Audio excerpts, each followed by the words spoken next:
Ao longo da história, reis e imperadores não se contentaram em ser apenas humanos. Muitos quiseram ser deuses. Homens que acreditaram governar não só sobre povos, mas sobre o próprio destino. Da Mesopotâmia ao Egito, da Pérsia a Roma, o poder absoluto sempre teve o mesmo preço: a loucura. Neste vídeo, vamos mergulhar nas mentes desses governantes que confundiram o trono com o céu e acabaram sendo tragados pelo delírio da divindade. Vamos entender como o desejo de ser adorado moldou impérios, destruiu reinos e deixou cicatrizes na alma humana que ainda sentimos hoje. Se você gosta de histórias que revelam os segredos sombrios do poder e da mente humana, já deixa o like, se inscreve no canal e vamos começar a história. Nos primórdios das civilizações, quando o homem ainda tentava compreender o caos da natureza e o mistério da morte, o poder terreno começou a se confundir com o poder divino. Foi nesse terreno fértil de medo e admiração que nasceu a figura do Rei Deus. As enchentes imprevisíveis, as colheitas incertas e os céus inatingíveis criaram uma necessidade de ordem. Alguém precisava mediar o contato entre os homens e as forças invisíveis que regiam o destino. Assim, antes mesmo de serem governantes, os reis foram intérpretes do sagrado. E quanto mais distante o céu parecia, mais grandiosa se tornava a figura daquele que dizia ouvir sua voz. No Egito Antigo, essa ideia atingiu sua forma mais monumental. O faraó não era apenas escolhido pelos deuses, ele era um deus. Nascido da união entre a deusa Ísis e o próprio Ra, o faraó caminhava entre os mortais com a aura de um ser eterno. Seu corpo era o corpo da nação, sua vontade, a vontade divina manifestada na terra. O rio Nilo subia e descia sob seu olhar. A fertilidade dos campos e a harmonia das estações dependiam de sua pureza espiritual. Quando ele adoecia, o povo temia que o cosmos adoecesse junto. Essa crença não era loucura coletiva, mas uma estratégia de sobrevivência. Se o mundo é instável, alguém precisa garantir que ele continue girando. E nada é mais estável que um deus. Na Mesopotâmia, o cenário era semelhante, mas com tons mais sombrios. Lá, os reis se apresentavam como escolhidos e protegidos das divindades, e não exatamente deuses em si. O rei sumério era o pastor do povo, um título que evocava cuidado, mas também controle. Ele era o único capaz de entender as mensagens que vinham dos céus, lidas em sonhos, em presságios ou nas entranhas dos animais sacrificados. Governar significava interpretar o destino. O trono era o altar onde o humano e o divino se encontravam, e o governante, o tradutor entre mundos. Quando um rei subia ao poder, rituais sagrados o faziam renascer. Ele deixava de ser um homem comum e tornava-se um ser consagrado, escolhido pelo favor dos deuses. A crença na divindade do rei não era apenas religiosa, era política. O poder precisava de fundamento e nada o legitimava melhor do que o céu. Questionar o rei era questionar os deuses. A obediência não vinha do medo da punição, mas do medo do colapso cósmico. Desobedecer o soberano significava romper a harmonia entre o mundo visível e o invisível. Por isso, cada decreto era tratado como profecia, cada gesto como milagre.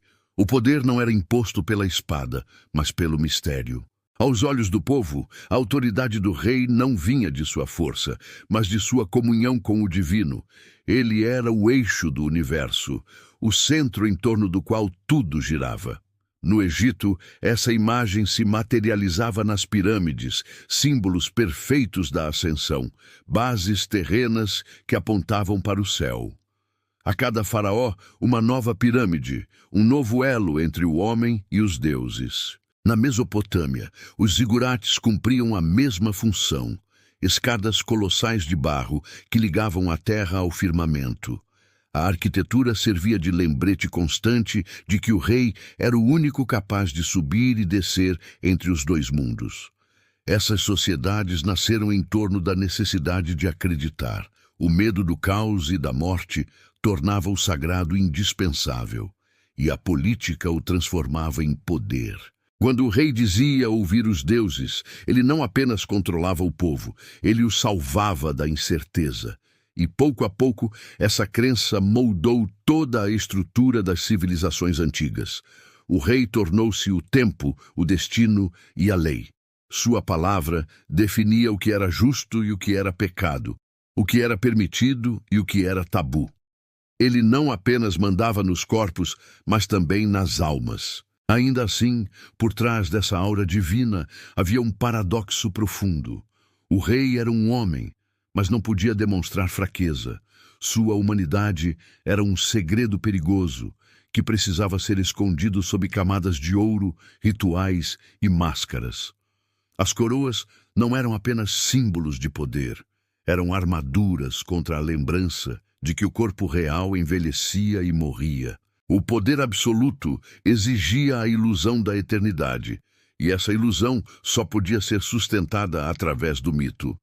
Assim, o conceito de realeza divina se espalhou como uma verdade incontestável. Do Egito à Babilônia, dos zigurates aos templos do Nilo, o trono era visto como uma extensão do céu. A figura do rei passou a representar não apenas o governo, mas o próprio equilíbrio do mundo. E essa ideia, que nasceu do medo e da esperança, se tornaria o alicerce de uma loucura que atravessaria os séculos. A loucura de homens que acreditaram ser deuses e que moldaram o destino da humanidade com essa crença. Com o passar dos séculos, a crença na origem divina dos reis começou a se transformar em algo mais perigoso. O próprio governante passou a acreditar plenamente naquilo que o povo dizia sobre ele. O que antes era um mito político, uma forma de legitimar o poder, tornou-se uma convicção pessoal. O rei não apenas representava os deuses, ele se via como um deles. E quando um homem se convence de que é sagrado, tudo à sua volta começa a perder proporção humana. O faraó, no auge do Egito, já não era apenas o mediador entre o mundo terreno e o celestial. Ele era o próprio Ra, em carne e osso. Ramsés II, por exemplo, mandou erguer templos onde sua imagem aparecia do tamanho dos deuses. No santuário de Abu Simbel, ele sentava-se ao lado de Amon e Ptah, como igual. Em inscrições, era chamado de Senhor dos Séculos, aquele que nunca morre. O povo acreditava, e ele também. O poder absoluto, repetido e exaltado diariamente, fazia o homem esquecer que o trono não era o céu. A divinização do governante se tornou uma forma de isolamento. Ninguém podia questioná-lo, ninguém podia contradizê-lo e, aos poucos, ninguém podia compreendê-lo. Cada palavra era uma lei, cada gesto, um decreto. O poder sem limites cria um abismo ao redor, e no silêncio desse abismo nasce a loucura.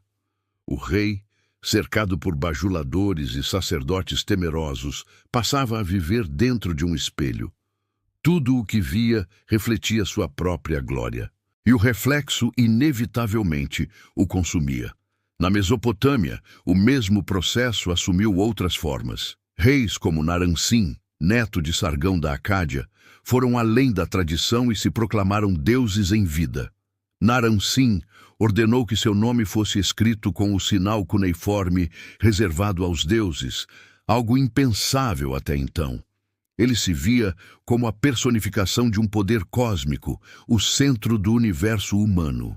Quando uma grande revolta devastou seu império, ele interpretou o desastre não como consequência de seus erros, mas como castigo divino por não ser adorado o suficiente. Assim, a culpa do fracasso também era convertida em mito.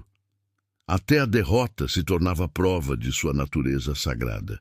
A fronteira entre fé e delírio começava a desaparecer. A solidão do poder corroía o discernimento. O governante deixava de enxergar pessoas ao seu redor, via apenas instrumentos do destino. Os conselheiros tornavam-se sombras, os generais, extensões de sua vontade. O trono virava um altar, e o próprio corpo do rei, um templo. Essa adoração constante, imposta e encenada todos os dias, alimentava um ciclo de crença e medo. O rei precisava ser venerado para se sentir real. O povo precisava venerá-lo para sobreviver. A cada nova geração, o mito crescia. Faraós faziam-se retratar tocados pelos deuses, recebendo diretamente o sopro da vida de Amon. Reis babilônicos proclamavam-se reis das 4 direções do mundo, títulos que ultrapassavam a fronteira da razão.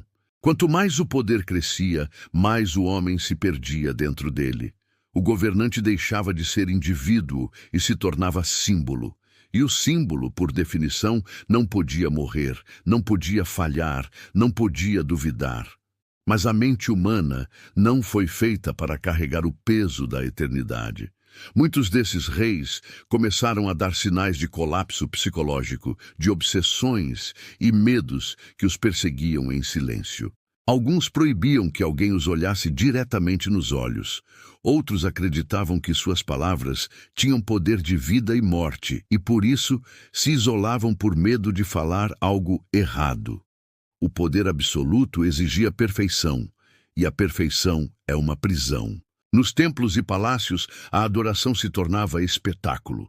O povo se curvava, os sacerdotes entoavam cânticos e o rei desfilava como um deus entre mortais. Mas por trás das cerimônias havia o vazio. Aquele homem que governava o tempo e a morte temia a própria decadência. Sabia que seu corpo envelhecia e cada ruga era uma afronta à sua divindade. As pirâmides e os templos, erguidos em seu nome, eram também uma tentativa desesperada de negar a decomposição, de congelar o tempo em pedra. O delírio da imortalidade era, na verdade, o reflexo de um medo profundo, o medo de ser esquecido.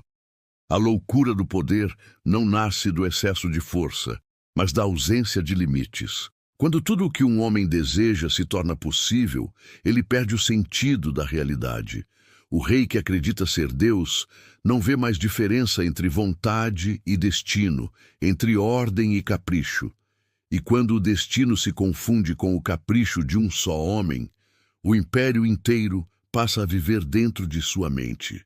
Assim, nas civilizações mais antigas, o trono deixou de ser símbolo de responsabilidade e tornou-se um espelho da própria vaidade. O rei acreditava criar o mundo cada manhã ao acordar e destruir o que quisesse ao dormir. Era a ilusão suprema, o poder de um Deus habitando o corpo de um homem, e foi dessa crença que nasceram as maiores glórias e as maiores ruínas da antiguidade. Quando o delírio da divindade se consolida, o rei já não se contenta em ser adorado. Ele deseja criar. Se é um Deus, então deve moldar o mundo à sua imagem. E foi assim que nasceram as cidades que pareciam templos, os impérios que se erguiam como monumentos à vaidade humana. O poder não era mais apenas um meio de governar, tornara-se uma forma de imortalidade. Cada pedra erguida, cada avenida traçada, cada torre construída era um grito contra a efemeridade. O rei Deus queria que sua vontade fosse inscrita no próprio corpo da terra. Nabucodonosor II, rei da Babilônia, é um dos exemplos mais grandiosos desse impulso criador e destrutivo. Governou com o olhar voltado para o céu, convencido de que seu império deveria refletir a ordem cósmica. Babilônia não seria apenas uma cidade. Seria o reflexo do paraíso. Mandou reconstruir muralhas gigantescas, ergueu palácios revestidos de azulejos azuis e dourados, e consagrou o portão de Ishtar como entrada simbólica para o domínio dos deuses. Os famosos jardins suspensos, se de fato existiram, seriam o auge dessa ambição, recriar o Éden, transformar o deserto em um oásis que desafiava o próprio tempo. Nabucodonosor acreditava que, ao reconstruir a cidade, estava recriando a criação divina. Mas o mesmo homem que construiu maravilhas também mergulhou na sombra da loucura. As inscrições de sua época o exaltam como aquele a quem Marduk deu o poder sobre o mundo, mas textos posteriores narram sua queda mental. O rei que, tomado pela soberba, foi amaldiçoado pelos deuses e viveu como uma besta selvagem, comendo ervas e dormindo ao relento. Verdade histórica ou mito moral, a história expressa um medo antigo, o de que o homem que tenta ser Deus acaba se perdendo no próprio delírio. Séculos depois, Alexandre o Grande retomaria essa mesma chama. Criado entre filósofos e guerreiros, ele acreditava ser o escolhido para unir o mundo sob uma única ordem, uma nova harmonia divina. Desde jovem, foi convencido de que descendia de Zeus e de que sua conquista era um dever sagrado. Cada vitória não era apenas militar, era ritual. Quando atravessou o deserto para visitar o oráculo de Amon, no Egito, ouviu o que mais desejava. O oráculo o chamou de Filho de Deus. A partir dali, Alexandre deixou de ser apenas um conquistador. Tornou-se um visionário obcecado pela eternidade. As cidades que fundava, Alexandria, Heliópolis, Antioquia, não eram apenas centros administrativos. Eram réplicas simbólicas do cosmos. Traçadas com eixos solares, adornadas com templos, suas ruas representavam a geometria perfeita dos céus. O Império de Alexandre foi um experimento de divinização do espaço. Ele acreditava que podia harmonizar todas as culturas sob um mesmo céu, e nesse céu ele seria o Sol. Sua glória irradiava como uma força sagrada, e os povos conquistados, fascinados e humilhados, o reverenciavam com medo e admiração. A história antiga está repleta desses homens que confundiram o trono com o altar. Em Roma, os imperadores herdaram o mesmo delírio. Júlio César foi o primeiro a aceitar abertamente honras divinas ainda em vida.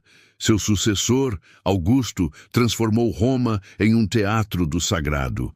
Mandou erguer templos a si mesmo, esculpir estátuas que o mostravam jovem e imortal, e espalhar pelo império a mensagem de que o Filho do Divino havia trazido a paz eterna. O Império Romano se tornou um culto político. A adoração ao imperador era a cola que mantinha as províncias unidas. O poder era o novo Deus, e os deuses antigos haviam se tornado meras decorações do poder. Essa fusão entre divindade e governo se refletia na arte, na arquitetura, e até na forma como o espaço era organizado. As cidades deixaram de ser simples aglomerados de pessoas e se tornaram símbolos. Cada avenida principal apontava para um templo, cada templo apontava para o palácio, e o palácio era o coração do mundo. O povo vivia dentro da mente do rei, cercado por símbolos de sua glória. O mármore e o ouro eram expressões do mesmo delírio.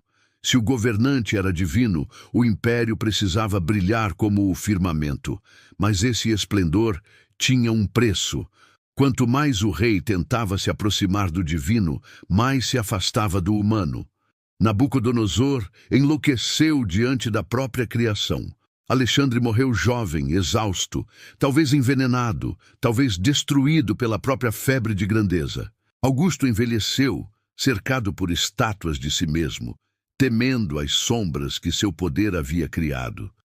Todos deixaram monumentos, mas nenhum deixou paz. O espelho do divino não reflete o céu, reflete apenas a ambição humana. O impacto sobre o povo era profundo.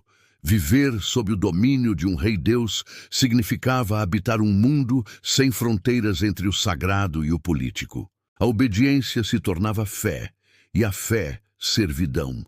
O cidadão era ao mesmo tempo devoto e súdito. As festas religiosas exaltavam o governante e o trabalho cotidiano, erguer templos, reconstruir palácios, manter muralhas, era uma forma de oração coletiva. O império inteiro funcionava como um ritual. O rei criava o mundo e o povo o mantinha vivo com o suor e o medo. Essas civilizações ergueram templos tão altos que pareciam desafiar o céu.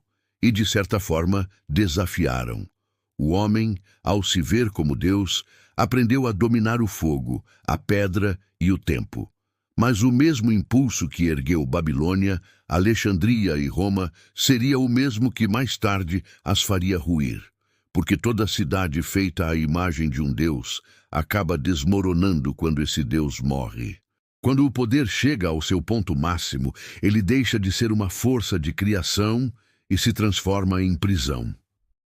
O rei que acreditava governar como um Deus passa a viver dentro de uma realidade que ele próprio inventou. Uma realidade onde todos o veneram, mas ninguém o compreende. A divindade, que no início parecia um dom, torna-se um fardo insuportável. Nenhum mortal pode carregar a eternidade sem se partir por dentro. E assim, os impérios que foram erguidos como templos do sagrado começaram a se tornar laboratórios de loucura. A tirania nasce do medo. O rei Deus, acostumado à adoração, começa a temer que o amor do povo não seja sincero. Passa a desconfiar dos próprios sacerdotes, dos generais e até da família. Cada olhar parece uma traição, cada silêncio, um presságio. No coração do palácio, cercado de ouro e estátuas, o soberano vive em constante estado de vigilância. As paredes ressoam o eco da sua paranoia. E quanto mais poder tem, mais sente que o está perdendo. O medo de deixar de ser divino é o início da decadência. Nabucodonosor, em meio à sua glória, teria olhado Babilônia do alto e dito: "Não é esta a grande cidade que eu edifiquei com a força do meu poder?" E segundo os relatos posteriores, foi nesse instante que enlouqueceu. O delírio de controle total o levou à ruptura. A mente humana não suporta ser o centro do universo por muito tempo. O faraó Akenaton, o herege do Egito, viveu tragédia semelhante. Ao impor o culto exclusivo ao deus Aton, acreditando ser o único intermediário digno do sol, destruiu tradições milenares e mergulhou o país em caos. Nos últimos anos, isolou-se, afastou-se da corte e sua imagem foi apagada dos templos após sua morte, como se o próprio Egito quisesse apagar o vestígio de um homem que se confundiu com o divino. Em Roma, o delírio divino atingiu formas quase teatrais. Calígula, obcecado pela própria imortalidade, ordenou que o adorassem como encarnação viva de Júpiter. Mandou erguer estátuas suas em templos, casou-se simbolicamente com a deusa Lua e obrigava senadores a beijarem seus pés. Mas por trás da extravagância havia desespero. O imperador vivia em constante medo de ser traído, via conspirações em cada sombra e executava amigos e parentes por suspeitas imaginárias. Seu império, que deveria refletir a ordem divina, tornou-se espelho da insanidade humana. O poder absoluto, sem limites, destrói o limite interno que mantém o homem são. Acreditar-se Deus significa nunca poder falhar, nunca poder duvidar, mas é justamente a dúvida que mantém o humano ancorado à realidade. Sem ela, tudo se dissolve. A vontade torna-se lei, e a lei capricho. A tirania é a forma política da loucura, o delírio de um só homem transformado em destino de milhões. Quando o rei acredita que o mundo existe apenas para confirmar sua glória, a vida de todos os outros se torna descartável. Esses governantes viviam em palácios que eram também prisões mentais. Cercados por servos que só diziam o que queriam ouvir, eles acabavam presos dentro da própria imagem. A solidão do poder era absoluta. Nenhum ser humano podia se aproximar sem curvar-se. Nenhum olhar podia cruzar o seu sem medo. Até a linguagem se deformava. Ninguém dizia não a um Deus. E assim, os reis foram se afastando da realidade, criando uma bolha de silêncio e reverência, até que só restava o som da própria voz. A crença na divindade trazia outro efeito cruel. a negação da morte. Se o rei era eterno, como poderia morrer? O corpo envelhecia, mas o mito o proibia de fraquejar. Muitos recorreram a rituais de purificação, elixires e magias na tentativa de prolongar a vida. Os faraós cercavam-se de símbolos da ressurreição. Os imperadores romanos buscavam a imortalidade através do culto e das estátuas. O medo da morte tornava-se um vício.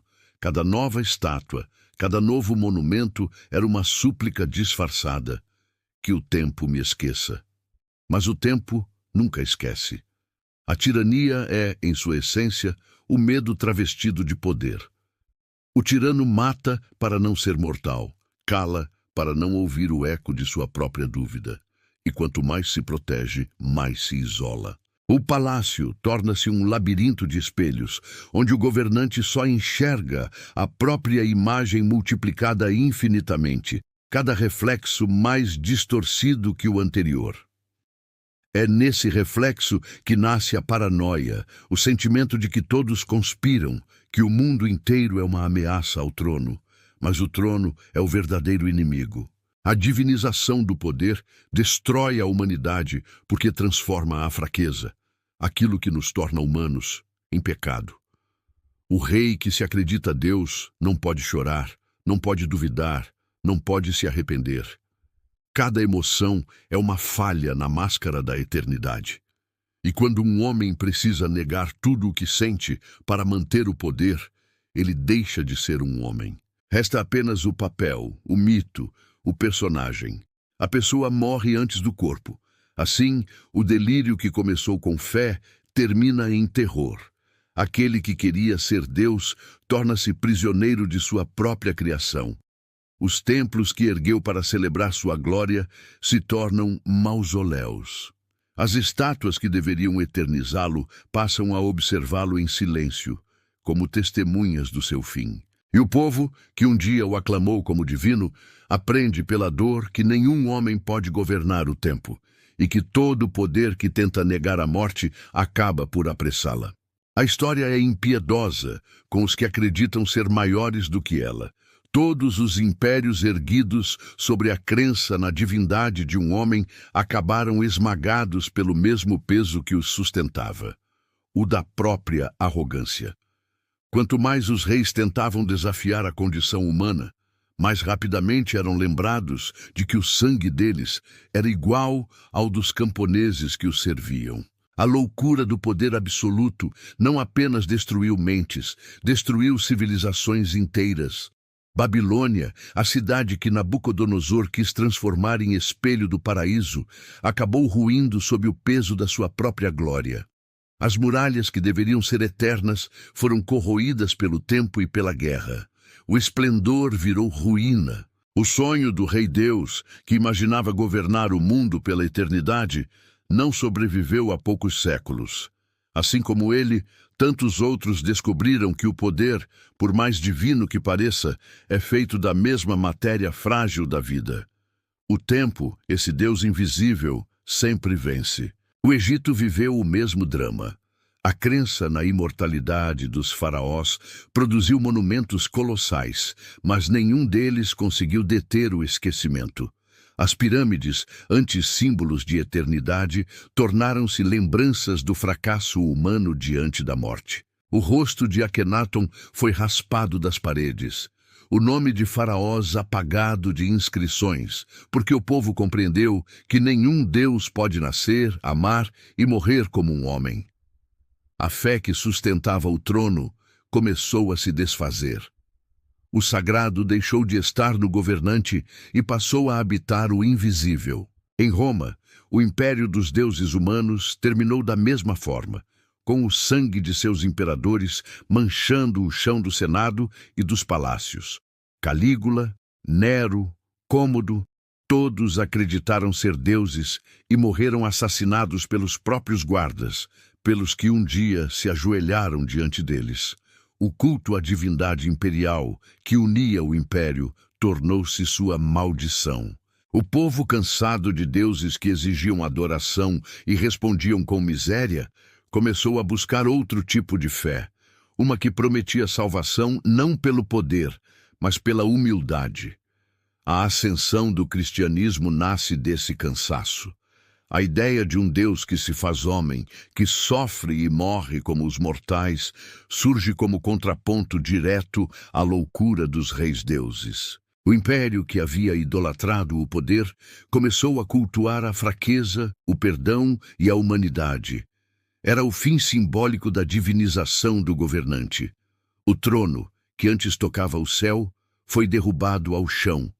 Pela primeira vez, o sagrado se afastava do palácio e se aproximava das ruas. Mas a lição da história raramente é aprendida de uma vez. A cada nova era, surgem novas formas do mesmo delírio.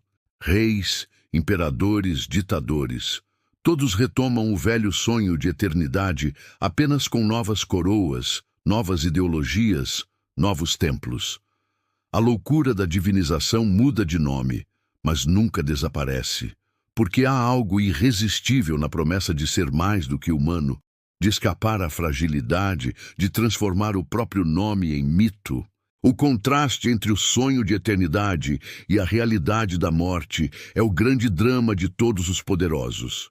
O rei constrói monumentos, mas o tempo os cobre de areia. O imperador grava seu nome em pedra, mas as pedras desmoronam. As estátuas perdem o rosto, os escritos se apagam, e o que resta é o eco de um desejo impossível. Cada império destruído é, em essência, um epitáfio. Aqui jaz um homem que acreditou ser Deus. O povo, ao longo dos séculos, foi aprendendo a enxergar as rachaduras nesses deuses de carne. As revoltas, as conspirações e as quedas dos tronos são sempre o mesmo gesto coletivo de desmistificação.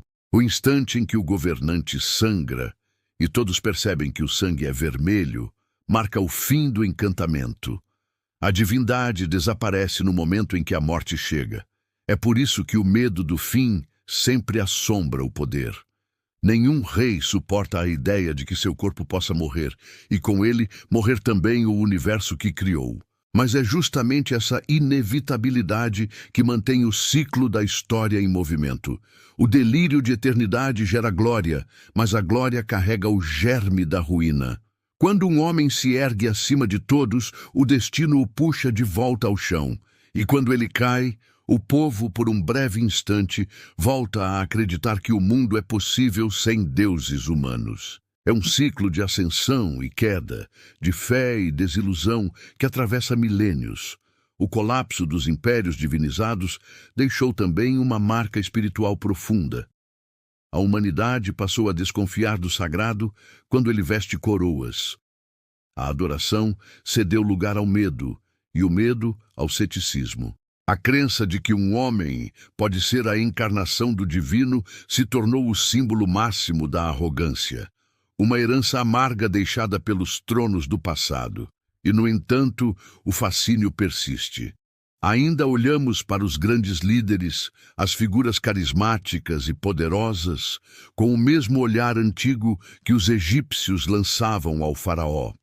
O olhar que mistura fé e temor, desejo e submissão. A história mostra repetidas vezes que o poder é o mais efêmero dos deuses, e quanto mais um homem tenta se tornar eterno, mais rápida é a sua queda.